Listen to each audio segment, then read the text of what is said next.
Hi, everybody. I'm really happy to be here. I'm happy to be in Korea and in Seoul, and here I am at the Cheonggyecheon stream, which is beautiful.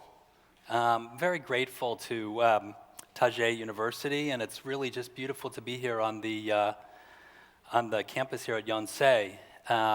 It just means a lot, and I've learned a lot from all of the other panelists and speakers, and it's just, it's fun. If I were here for more time, I would be visiting schools. I've spent the past 30, 35 years starting and leading schools, and I love middle school age kids the most. These are a couple of actors from the movie Past Lives. I don't know if anybody saw that, but they look a little sad in this picture. I asked AI to show me what a happy classroom in Seoul might look like. And they gave me this. What do you notice is not in this classroom?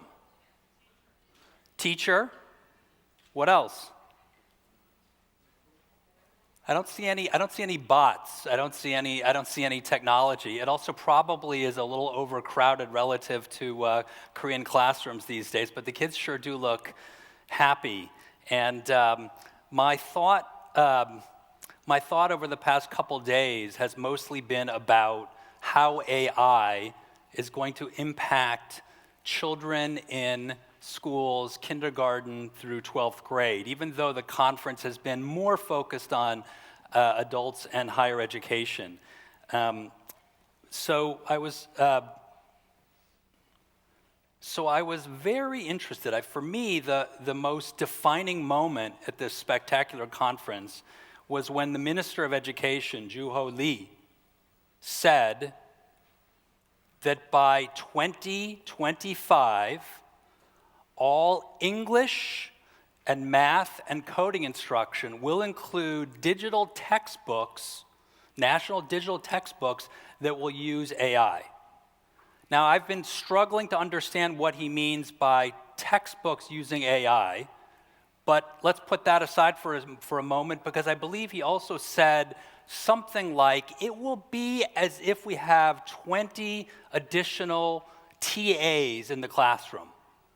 And that is a vision that people can get behind, and given that South Korea has an exceptionally strong education system, and the minister wants it to be first in the world on AI, and exporting this AI around the world, this is a big deal, a very ambitious agenda. My thought is that in the United States, such an agenda would be impractical, but I want to focus on what I think are the key issues in order to be able to overcome it and to see the positive integration of AI. And the first thing I think we need to understand is that you have to bring teachers along. The minister mentioned that we have to train teachers, and it's not just implementing. But I would say that what we're dealing with in the States is a anxiety about the technology panacea. I remember when I started, way back when, this is what technology looked like in our schools and classrooms. We would be excited if the kids learned how to type and if they would write their papers on these devices. This was certainly not the great solution. And then, the hardware improved. We've got devices like these that are a lot more powerful than the abacus. And these devices ought to be able to solve problems in education as they are in so many other fields. But really what we see, I was visiting a school in Stockholm not that long ago, a couple months ago, and I went to a school and they made the students put all of these devices inside of these mobile device lockers. In other words, the problems that are caused by the technology are greater than the potential solutions for many people who work in schools. Sal Khan came up with this phenomenal asynchronous learning tool that was great for the 10% of students who were motivated, but didn't really penetrate in most of the schools that I know in a substantial way. And we could talk later about Conmigo, which I think is a huge advance. Synchronous online learning took a major blow during the pandemic. For sure, it is here to stay, but when you go around and you talk to teachers and students in schools in the United States, they are exhausted from teaching and learning on Zoom. They just want to be in those schools that, Aaron's right, probably are not going to go away. And here's one that I think is especially worth noting, because there was a lot of talk over the past 10, 15 years about personalized learning. And there was a effort by Facebook with its engineers to go and build a personal learning platform called Summit. And there was a piece about 4 years ago in the Times that summarized how the students and teachers in schools did not want this personalized learning in their schools. And Mark Zuckerberg just said that he hoped that that the program would meet the students' individual needs and interests, and the technology frees up time for teachers to do what they do best, mentor students. Sound familiar? There is reason to be cautious about technological change. I asked, I can't remember which program, to show me what the classroom of the future would look like in Korea. This is what I got. I think that's just gibberish on the board. Again, no teachers. I think, like, if I were going to summarize what the American teacher thinks about the potential of AI at this moment, 1, teacher disappears. 2, oh my God, the kids are going to be cheating on their homework. 3, creepy privacy issues.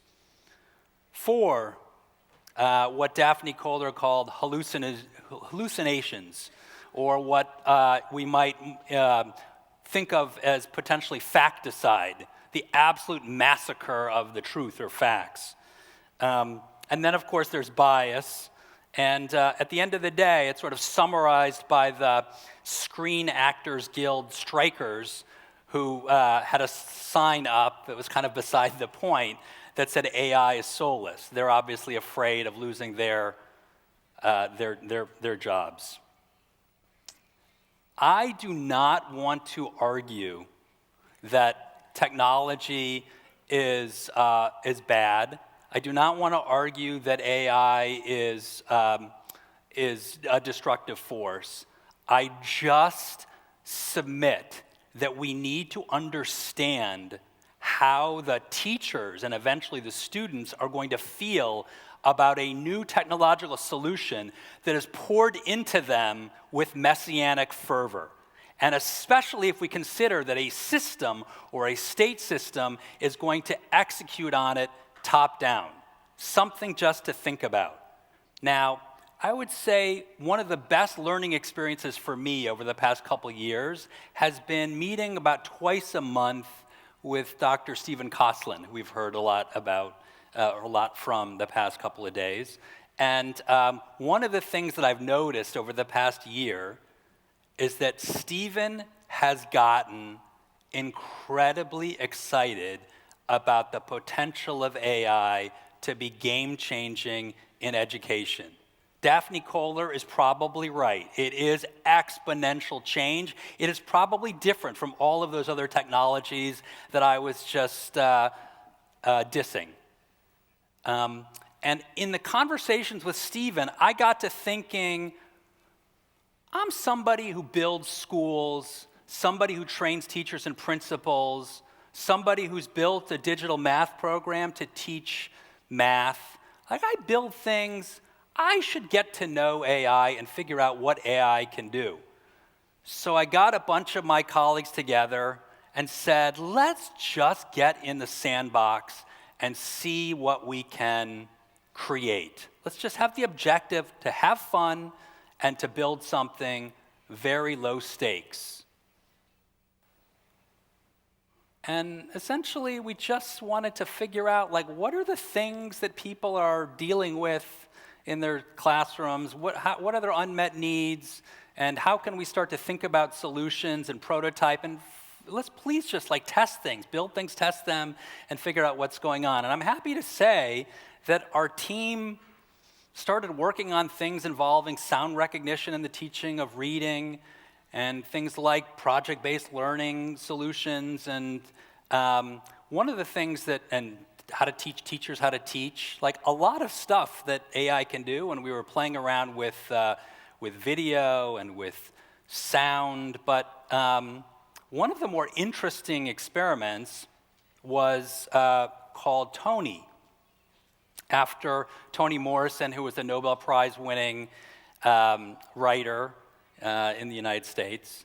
And the team said the unmet need, the issue that's really challenging is this. In a high school classroom, a teacher teaches 5 sections with 25 students and is teaching writing. She gives an assignment to write a 5-paragraph essay. The students spend a couple of weeks moving from draft to final product. The teacher collects the 125 essays, puts them in her knapsack with the best intentions of responding, grading, giving feedback. And it takes her a week to get it all done.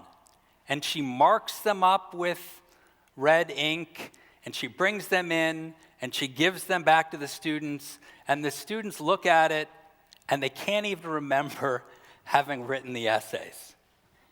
The feedback is very slow and not particularly in the situation in which they needed that feedback.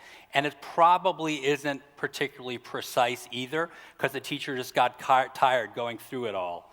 So they decided to go build a bot that would be called Tony and would teach Tony to do the work of giving feedback to students. Mind you, the objective is to give feedback, not to grade. So they wrote out a bunch of words.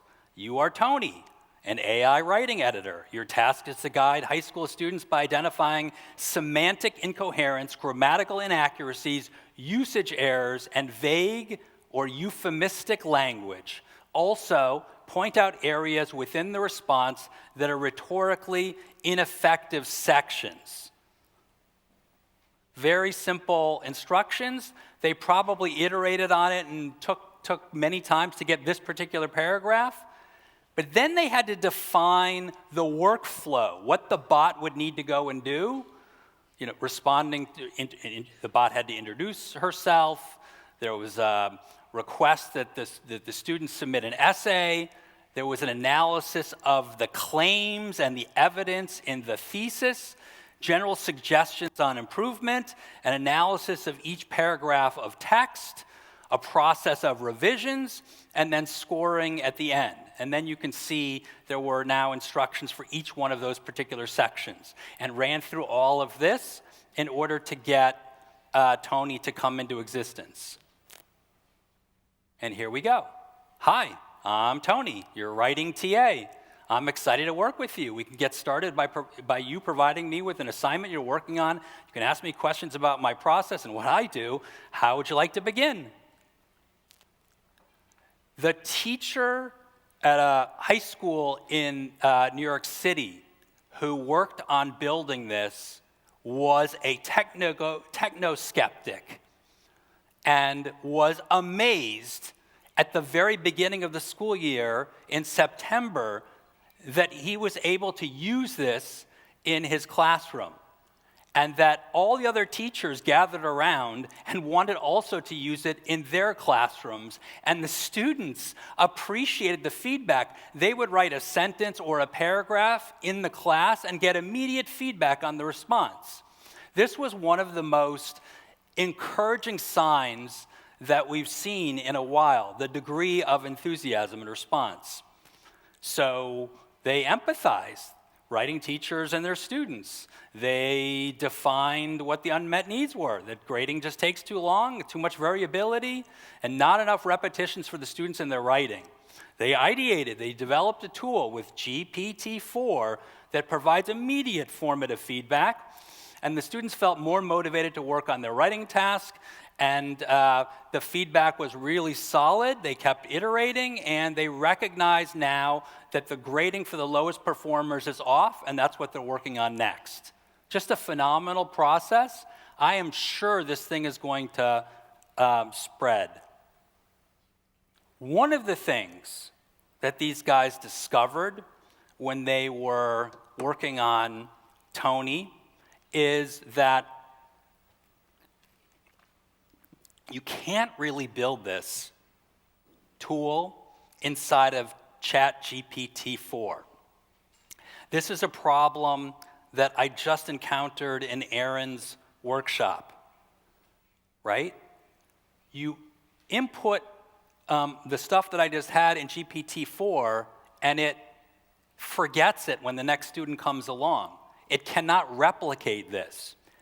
So these guys went out and they found a Teach for America innovator, a guy who'd been at the MIT Media Lab named Yusuf Ahmad, and he built a platform on top of GPT-4 called PlayLab. I would encourage you to go and look at playlab.ai, and essentially you can take that entire system, Tony, and build it on PlayLab, and other teachers can iterate on it, and students can use it, and it's a nonprofit. It intends to be like a public utility, and at this point its perspective is come one, come all. May teachers throughout the world essentially start to build and design on PlayLab's platform. I'm sure there will be others. This isn't the only one. The stunning thing is that it's just converting people from skepticism to enthusiasm.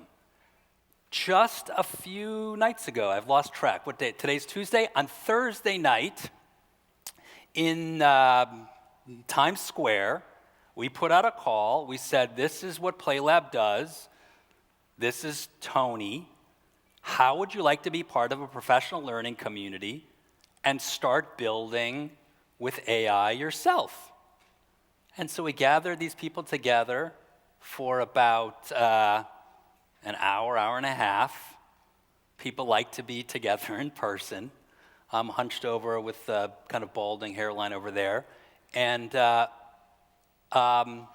watched light bulbs go off.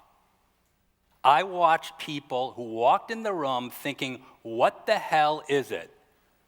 What the hell is AI? What's it going to do? Where is it coming from? They want transparency, sure, but they really just want to know, like, does this include me? Can I be a director or a co-pilot or a partner? Can I do a duet or a dance with AI? And they learned within a few minutes that they could start building solutions. So some of the teachers said, I want to come up with a bot that addresses students when they're having a bad day. Or I want to have a bot that's helping to organize project-based learning experiences, right? Or I want to create a bot that helps students find their sense of purpose with respect to careers. Everybody had something to work on, and when they saw the transparency with respect to the Tony code, that they could essentially copy that, adapt it, use it to meet their needs, feed into it whatever kind of rubric that they wanted for their school or classroom, they were amazed. Because suddenly, This was a kind workplace. This was not wicked at all. Why were teachers enthusiastic? I feel like an engineer, but I'm using English. I don't have to become a coder. I'm a prompt engineer. I can do this. It's not being done to me. I'm doing it. I will save 80% of my time. I don't want to go grade all those papers and make red marks and give it back to students who don't really appreciate it and all they care about is the grade. It's not helping with the feedback. I'm excited to see for my students what this can do to help them get the feedback that they need. It becomes immersive, engaging, and compelling for students. AI is my partner. It is not a monster. That is my number one response to the Minister of Education for the great country of South Korea. Rather than take AI and throw it at a teaching force that's probably anxious about a whole lot of things, figure out how to invite them in to help create the solutions. You will end up getting better tools and systems. You may not get the perfect AI textbook in 2 years, but I bet you in 2 years, you could get a wave of people who think AI is their partner, not a monster, and that will set the table for the further reforms that will come. And that will result in students getting a better experience and hopefully giving us those smiles. So those aren't real. They're probably, talking to people here, they're probably really stressed out because they have to get ready for some test in 10 years. Okay, so what are some thoughts and questions?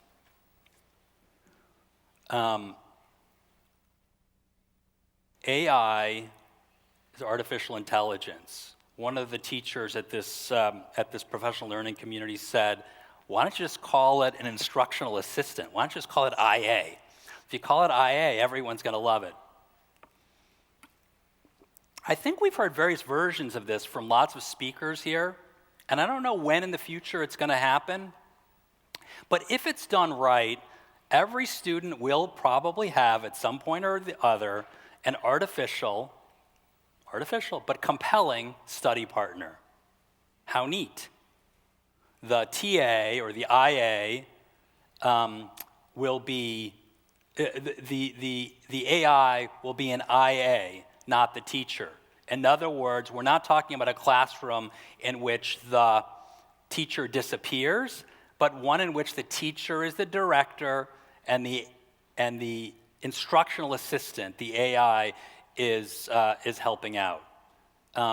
This is going to function right now in writing. I think any day now it's going to be functioning very well in speech.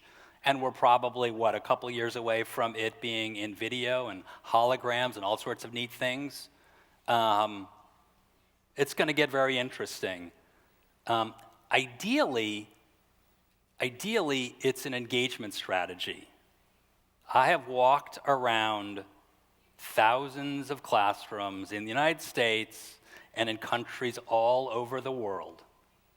And it is so sad how much time our children spend, 10,000 hours during their education, staring off into space, bored out of their minds, not really engaged with the material. We can talk all day and long about what is a textbook, but if material is being covered in a textbook, but the students aren't learning it or they're not engaged with it, who the hell cares? And so if having a artificial but compelling study partner can engage students in an immersive process, that is going to be a great good. A key question to ask in moving from what's going to be good for kids is, what's it going to mean for teachers? Will AI make the teacher job better? Will it dramatically reduce the drudge work?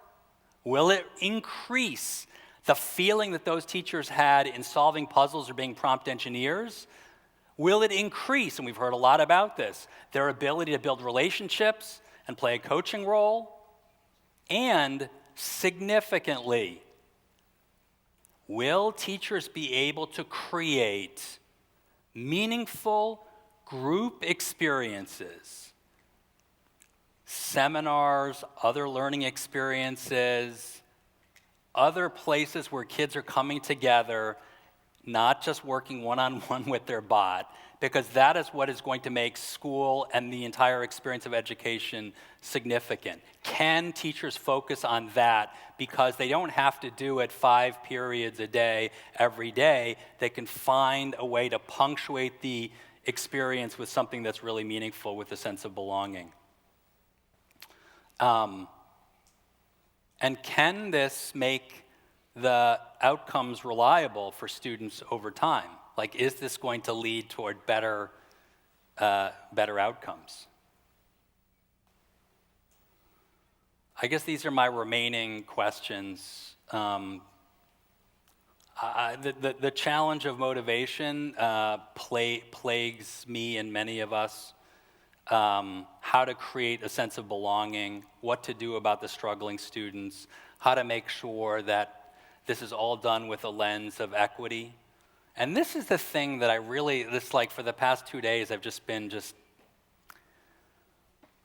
I keep thinking about. Like, when I'm sitting there, when I was in Aaron's session, and I was just like asking questions of that bot, it just felt great. I had one question after another, and it was just propulsive. I just wanted to keep going. And those students who have curiosity, who like asking questions, they are going to move so fast and they're going to love it. What do we do about students who are shy or slow or intimidated or clueless or unmotivated about asking questions? To what extent is the work of teachers and the work of their teaching assistants, their instructional assistants, to start to inculcate a sense of curiosity and the drive to ask questions? This is a big one for us. So I'll leave you with that. Thank you very much.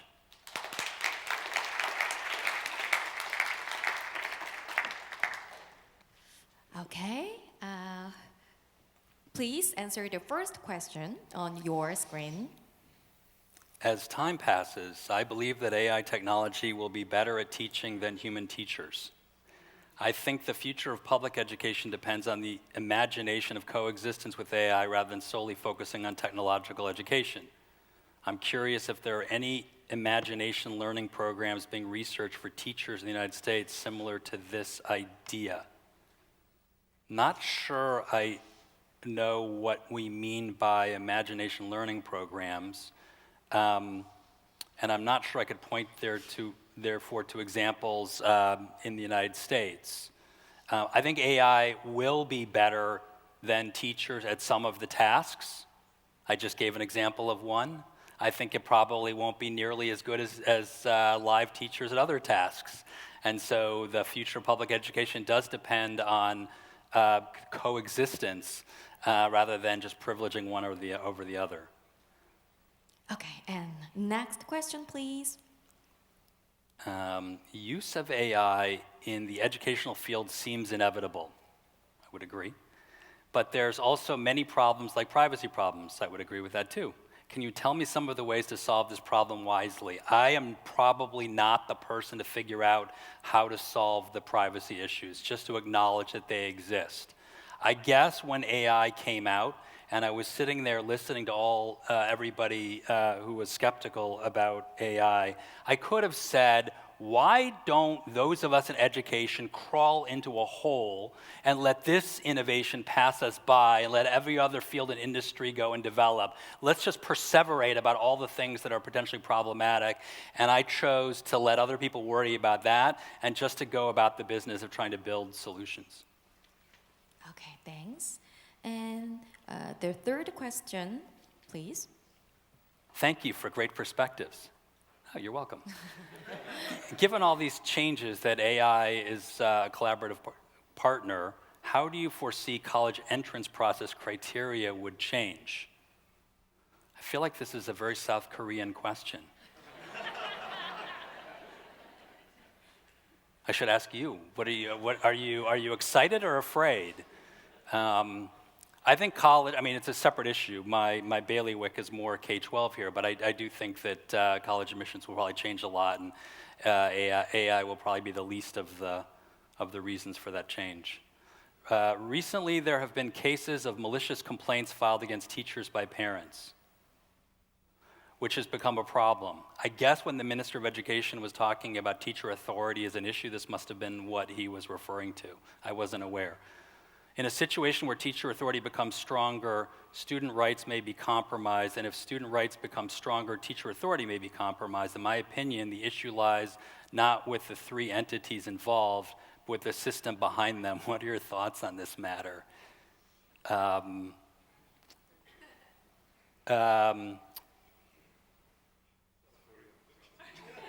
It's a South Korea issue. I mean, one of the things in the schools that the schools that I started are all in predominantly low-income communities, and if you had gone to visit the poorest neighborhoods in various cities in the U.S. maybe 30 years ago, you would have said, "Oh my God, they're unsafe, they're off the hook, children are not particularly well behaved," and you would think that the issue was teacher authority, that essentially one had to basically impose teacher strength over the classroom. And indeed, you need a well-ordered school to create a platform upon which kids can learn, but really, the answer is good teaching and engaging students and not to end up in some kind of war over rights in a school. We've got so many other things to worry about. It stresses me out to think that this is the thing that folks are focused on here. Next one. Yeah. Please. If most of the services currently provided to students in universities can be integrated into secondary education through the advancement of AI technology, would there still be a reason for the existence of universities? I would like to ask about the direction the university should strive for and what kind of talents they should focus on nurturing. I imagine there's going to be a place schools will continue to exist and universities will continue to exist. And you have some great universities here, and people are having incredibly meaningful experiences in these places. And I don't think AI is going to cause people to get so well educated that there will no longer be a need for continuing to learn at a university. I think, in fact, everyone's going to just keep learning their entire lives. That would be nirvana, whether they're within the walls of a school or a college or university or beyond. Okay. One more question, please. Sure. Okay. As a student who's received 12 years of public education in Korea and entered university, I believe that the persistent problem of South Korea's education system ultimately lies in the ranking of universities and the evaluation methods associated with prestigious universities. How should universities evaluate students? I feel like you guys should come up here and,